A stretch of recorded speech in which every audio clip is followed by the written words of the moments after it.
Paguyuban Dukuh Kabupaten Bantul, beliau Bapak Sulistyo SH MMA. Ucapan semoga Dukuh dalam membangun dan juga bekerja sama dengan masyarakat yang ada di padukan masing-masing di hari ulang tahunnya yang ke-16, semoga tetap jaya abadi selama-lamanya. Ucapan yang sama juga agar senantiasa Dukuh-Dukuh yang hadir kali ini mewakili dari 933 Dukuh di Kabupaten Bantul. Di tangan kita semua Dukuh nanti yang akan memajukan Kabupaten Bantul. Dengan mengucap Bismillahirrahmanirrahim dan doa bersama dari beliau Bupati Bantul yang nanti dilengkapi dengan lauk-lauk yang ada sebagai simbol bahwasanya kali ini di tahun yang ke-16 Paguyuban Dukuh Kabupaten Bantul yang akan diserahkan kepada beliau Bapak Sulistyo SH MM. Sekali lagi tepuk tangan buat pemotongan juga kesempatan siang hari ini. Terima kasih Bapak Bupati, Bapak Abdul Halim Musli, Bapak Ibu hadirin yang kami hormati dan juga teman-teman Dukuh se-Kabupaten Bantul yang saat ini merupakan perwakilan ataupun pengurus Dukuh Kabupaten Bantul yang kami banggakan dan juga berbahagia. Untuk selanjutnya marilah kita simak dan dengarkan kata sambutan arahan dari Bupati Bantul kepada beliau Bapak Haji Abdul Halim Muslim. Dipersilakan.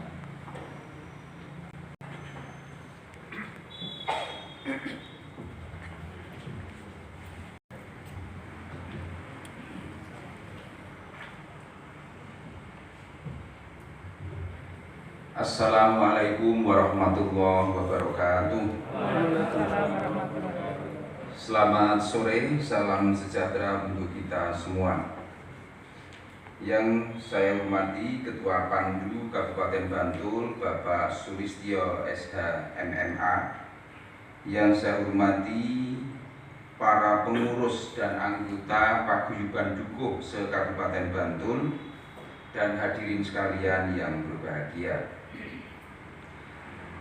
Alhamdulillah, puji syukur kehadirat Allah Subhanahu wa Ta'ala, pada sore hari ini kita diberikan kesehatan dapat berkumpul di rumah dinas Bupati Bantul ini untuk bersama-sama memperingati hari ulang tahun Pandu ke-16 sekaligus bagaimana kita memiliki perencanaan untuk pembangunan Kabupaten Bantul di masa depan yang lebih baik melalui penguatan pedukuhan.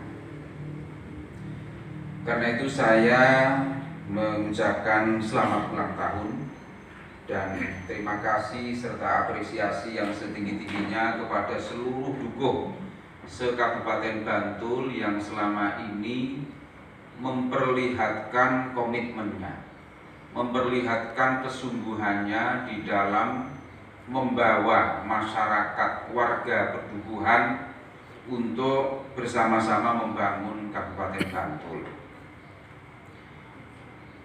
Saudara-saudara sekalian, para Dukuh yang saya hormati, saya banggakan,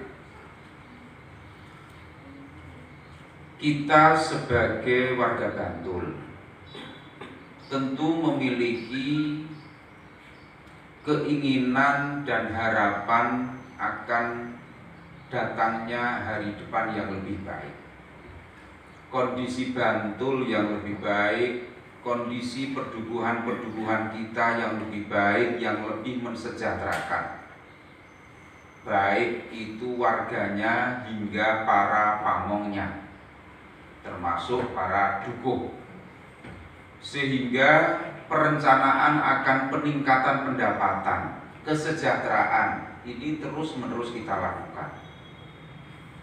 Tentu kesejahteraan di masa lalu dengan hari ini, tentu hari ini jelas lebih baik. Dan kita berharap upaya perbaikan kesejahteraan tidak hanya para pamong tapi juga masyarakat itu juga terus-menerus kita lakukan dari tahun ke tahun melalui perbaikan sistem perencanaan kita, baik dari sisi ketersediaan anggaran dan ketepatan perencanaan yang berorientasi kepada peningkatan kesejahteraan. Dan hari ini di tahun 2022 ini segera nanti implementasikan P2BMP, pembangunan partisipatif masyarakat berbasis padukuhan, di mana padukuhan ini sudah kita alokasikan 50 juta per padukuhan kali 933 padukuhan, jadi totalnya ada 46,5 miliar yang kita kunci khusus untuk padukuhan-padukuhan. Di samping kita juga masih mempertahankan adanya BKK, P2MD, padat karya, dan kegiatan ada di dinas-dinas yang lokusnya adalah desa maupun dusun. Harapannya adalah tidak terjadi ketimpangan.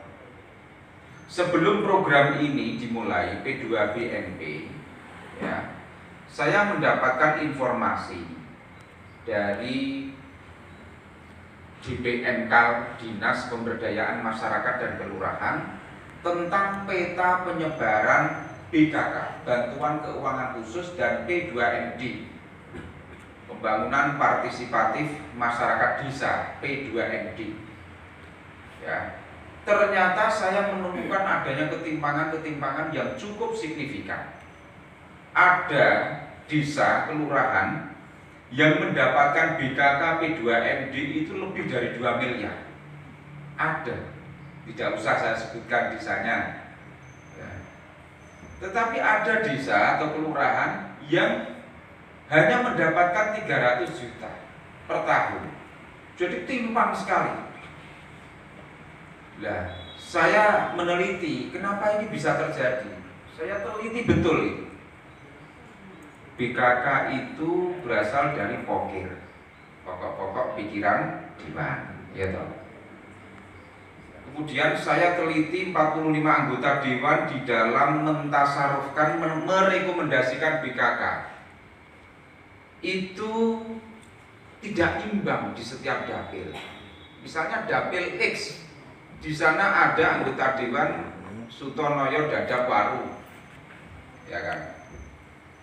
Itu merekomendasikan BKK-nya itu pada desa tertentu saja, desa A. Anggota dewan Pak Suto ya ke A, Noyo ke Pak A, Dadap Waru ke A. Oh, akhirnya ngumpul sampai lebih dari 2 miliar. Sementara ada desa-desa yang mengenaskan hanya dapat 275. Dan itu ketimpangan itu terjadi selama bertahun-tahun. Coba bayangkan. Saya menyimpulkan ini tidak adil. Sudahlah, apapun yang terjadi saya menyimpulkan ini tidak adil. Mengapa? Karena fungsi APBD itu ada 3. Setidaknya ada 3, fungsinya banyak. Saya ambil yang 3 saja. 1, fungsi distribusi.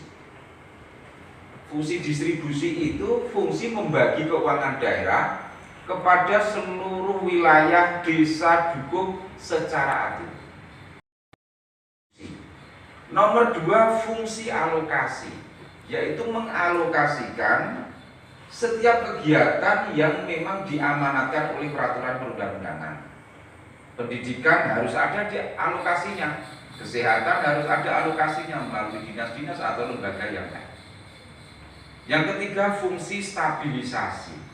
Stabilisasi ekonomi termasuk untuk menjaga jangan sampai terjadi ketimpangan. Nah, ini lalu caranya bagaimana? Wong dewan itu juga punya hak. Saya tidak bisa mengintervensi karena berdasarkan undang-undang anggota dewan itu juga punya 3 fungsi, 3 hak. 1, fungsi legislasi, membuat atau menyetujui peraturan daerah. Lalu yang kedua, fungsi budgeting, fungsi menentukan anggaran. termasuk memperoleh alokasi di setiap masing-masing anggota dewan. Lalu yang ketiga, fungsi pengawasan. Ada legislatif, ada eksekutif. Nah, akhirnya apa? Saya menggunakan hak budgeting yang ada di eksekutif, ya, untuk mengurangi ketimpangan ini, sehingga saya putuskan P2BNP, pembangunan partisipatif masyarakat berbasis pedukuhan. Masing-masing pedukuhan kita alokasikan 50 juta secara flat dulu. Pedukuhan cilik, pedukuhan gede podo sikik. Karena kalau dibuat tidak sama, itu rumusnya susah. Pak, kami ini jumlah RT-nya banyak, mestinya harus dapat banyak dong, Pak. Ya. Terus sisi sini, ya orang ngono, ukurannya kurang OKI RT. Ukuran ini jembare wilayah. Nah, kami harus dapat banyak. Orang iso, orang jembare wilayah dok, tapi jumlah kemiskinan. Warga kami ini banyak yang miskin.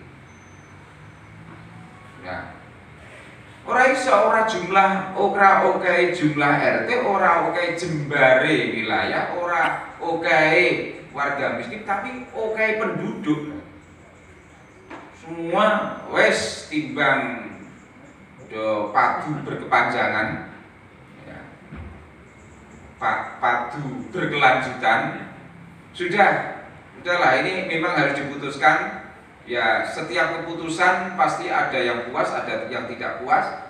Lalu saya putuskan, wis pokoknya 50 juta sikik iki kudu ditompo dan stop perdebatan. Sebab nek perdebatan kuwi dituruti tidak ada titiknya.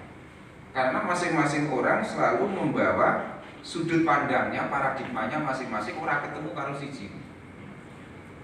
Ya, 50 juta untuk apa? Mari kita buka RPJMD. Angka stunting kita masih tinggi.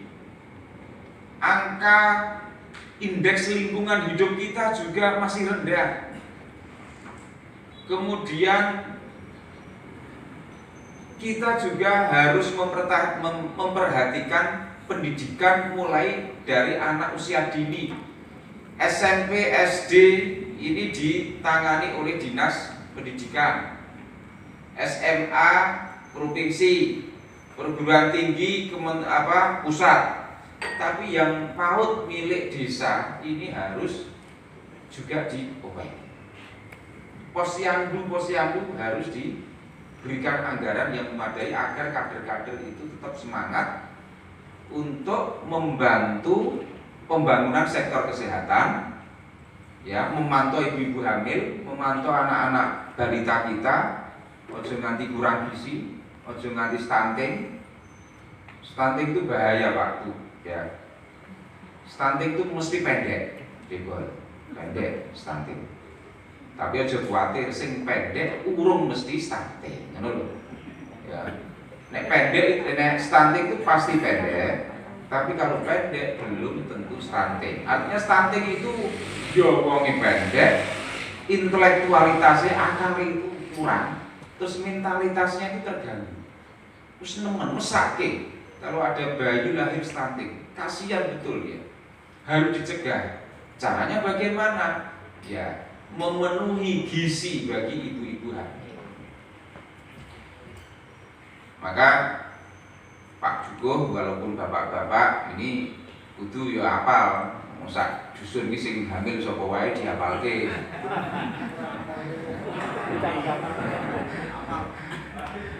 Jadi Pak Jugo ini kasihan mereka karena gini, tidak semua ibu yang hamil itu punya pengetahuan yang cukup, yang baik bagaimana cara merawat kehamilannya. Ada yang sama sekali tidak berpendidikan. Wah, yang kita biasa meteng wae. Padahal di sana ada yang kehamilannya itu berisiko tinggi. Nah, Dinas Kesehatan itu punya aplikasi namanya SIPIA, Sistem Informasi apa itu? PIA. I-nya itu ibu, A-nya itu anak. Di sana itu kalau dibuka itu sudah ada peta ibu hamil sak Bantul, ada peta Bantul gitu ya. Itu ono gambar wong ciri-ciri pirang-pirang itu gambar wong hamil. Jika diklik itu keluar namanya siapa, Siti Markona misalnya gitu, alamatnya mana, kemudian HPL-nya, HPL itu hari perkiraan lahir itu sudah ada. Terus dia itu berisiko tinggi apa tidak? Risiko tingginya dirinci, apakah itu diabetes, apa namanya, hipertensi dan lain sebagainya. Jadi itu catatan itu sudah ada. Kita tidak ingin ada lagi anak-anak Bantul yang stunting, mesake bocah, mesake wong tuani dan mesake bangsa dan negara. Karena kita ingin akan lahir generasi masa depan bangsa yang sehat, raganya sehat, fisiknya sehat, sehat jiwanya, mentalnya kuat dan cerdas akalnya. Maka itulah kenapa 50 juta itu untuk penguatan posyandu di antaranya. Jadi supaya kader-kader posyandu itu cukup fasilitasnya, ya, ada dukungan anggaran yang memadai sehingga mereka bisa melakukan pemantauan terhadap ibu hamil, anak-anak yang kurang gizi segera dilaporkan ke puskesmas. Dan hari ini kan sedang kita lakukan sertifikasi kader posyandu, ya kan, supaya kader-kader posyandu itu paham caranya memantau, memeriksa itu ya disertifikasi, ya, dikasih ilmunya. Dan alhamdulillah DIY ini angka stunting itu 17%. DIY ya, tinggi itu. Tapi Bantul alhamdulillah hanya 8,3%. Sehingga kita ini lebih baik daripada DIY, dan ini akan terus-menerus kita tekan. Ini suara boy. Sudah. Oke, Bapak Ibu dan saudara-saudara sekalian, para dukuh yang saya cintai, saya banggakan. Masih ada beberapa yang ingin saya sampaikan, nanti kita sambung lagi waktu sawalan ya Pak Sulis. Nanti kita lebih banyak ngobrol-ngobrol soal kesejahteraan, ini nanti banyaklah formulanya, tetapi kita juga harus ngomong sektor-sektor urusan yang lain yang juga perlu kita anggarkan. Kiranya demikian, selamat berbuka puasa.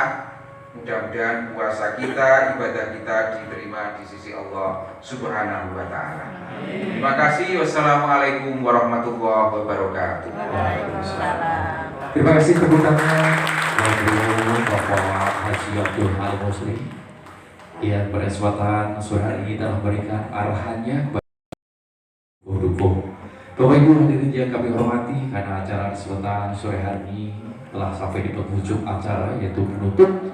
Marilah acara yang telah berjalan dari awal sampai akhir dengan lancar. Untuk itu, mari kita mengucapkan rasa syukur kehadirat Allah SWT dengan membaca tahmid bersama-sama. Alhamdulillahirrahmanirrahim. Dan nanti Bapak Ibu semua dilanjutkan dengan ramah tamah dan bunga bersama. Dari saya, Ditala, dukung dari Sukarjo Abodadi, Setai Batul, Yogyakarta, dalam kami membawakan acara kesempatan sore hari ini. Apabila banyak salah, kurang berkenan di hati Bapak Ibu semua, terlebih Bupati Bantul Bapak Haji